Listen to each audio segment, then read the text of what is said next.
যারা এখনও আমার চ্যানেলটি সাবস্ক্রাইব করেননি এখনই সাবস্ক্রাইব করে নিন এবং পাশে থাকা বেল বাটনে ক্লিক করে রাখুন, তাতে করে আমার নতুন নতুন আপলোড হওয়া ভিডিওগুলো সবার আগে নোটিফিকেশনের মাধ্যমে আপনার মোবাইলে পৌঁছে যাবে। হ্যালো ভিউয়ার্স, আসসালামু আলাইকুম। আজকে আমি আপনাদেরকে দেখাবো প্রফেশনালভাবে কাঁধ সেলাই করার দুটি সহজ নিয়ম। তো এখানে প্রথমে আমি কামিজের প্রথম পার্টটা নিয়ে নিয়েছি।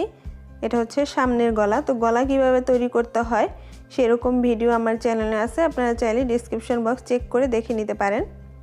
তো এরপর হচ্ছে দুইটা পার্ট আমি একসাথে জয়েন্ট করে নিব। তো জয়েন্ট করার জন্য প্রথমে হচ্ছে একটা পার্ট ধরে নিয়ে আরেকটা পার্ট এভাবে করে ভাঁজ করে নিতে হবে। তো এটা হচ্ছে বক্রমের যে অংশটা আছে শুধু সেই অংশটা বর্ডার দিয়ে তারপরে সেলাই করতে হবে। তো প্রথমে আমি একটা পার্টকে ভাঁজ করে নিলাম, সামনের যে পার্টটা আছে সেটা ভাঁজ করে নেওয়ার পর উপরে যে অংশটা আছে সেটা এর উপরে ভাঁজ করে এভাবে বসাতে হবে। ঠিক সমান করে বসাতে হবে, তাহলেই কিন্তু কাঁধটা সোজা হবে। তো আমি আপনাদের বোঝার জন্য আবারও দেখাই। প্রথমে হচ্ছে একটা পার্ট এভাবে ভাঁজ করে নেবেন, নেওয়ার পরে এরপর আরেকটা যে পার্ট আছে বক্রমের যে অংশটা আছে, বক্রম বা পেস্টিং আপনারা যেটা ইউজ করেন এখানে করতে পারেন, তারপর হচ্ছে এভাবে ভাঁজ করে নিয়ে এর উপরের অংশটা এরপর হচ্ছে সেলাই করে নিতে হবে এখানে। তো কাঁধে কিন্তু অবশ্যই ডাবল সেলাই দিয়ে নিতে হবে। তো এখানে আমি একটা পদ্ধতি দেখালাম, এখন হচ্ছে আরেকটা সহজ পদ্ধতি আমি আপনাদের দেখাই। তো এখন এটা হচ্ছে পেস্টিংয়ের যে দুটো অংশ আছে সেই দুই অংশ এভাবে ধরে নিতে হবে। ধরে নেওয়ার পর সেলাইগুলো আপনারা খেয়াল রাখবেন। তো সেলাইগুলো সমান করে ধরে নিতে হবে। ধরে নেওয়ার পর তারপর হচ্ছে এখানে সেলাই করে নিতে হবে। তো কাঁধটা কিন্তু ডাবল সেলাই দিয়ে নিতে হবে, আমি আবারও বললাম। তো আপনারা ভালো করে খেয়াল করুন আমি কিভাবে আঙুল দিয়ে চেপে ধরে নিয়েছি। এটা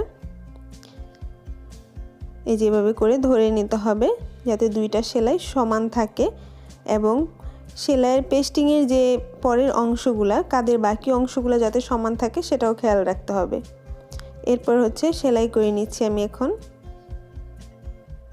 তো আমি আজকে আপনাদের দুটি সহজ পদ্ধতি দেখিয়ে দিলাম, আশা করি আপনারা খুব সহজভাবে শিখে নিতে পারবেন। এই যে দেখুন সেলাই করার পর কেমন হয়েছে। একটা কাঁধ হচ্ছে এরকম হবে, এরপর এখানে তুরপাই করে নিতে হবে বাকি অংশে। আর আরেকটা কাঁধ হচ্ছে ঠিক এমনটা হবে, সেটা আপনারা সেলাই করার পরে খেয়াল রাখবেন। কামিজে ফিনিশিংভাবে পেস্টিং বা বক্রম লাগানোর নিয়মটা আপনারা উপরে থাকা আই বাটনে ক্লিক করে দেখে নিতে পারেন।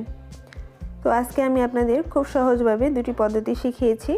আশা করি সামনে আরও খুব ভালো ভালো এবং সহজ সহজ ভিডিও পাবেন খুবই সহজে শিখে নেওয়ার জন্য। যারা এখনও আমার চ্যানেলটি সাবস্ক্রাইব করেননি তার কাছে রিকোয়েস্ট রইল প্লিজ চ্যানেলটি সাবস্ক্রাইব করবেন, আর যারা অলরেডি সাবস্ক্রাইব করেছেন তাদেরকে অসংখ্য ধন্যবাদ। তো আজকে এই পর্যন্তই, আল্লাহ হাফেজ।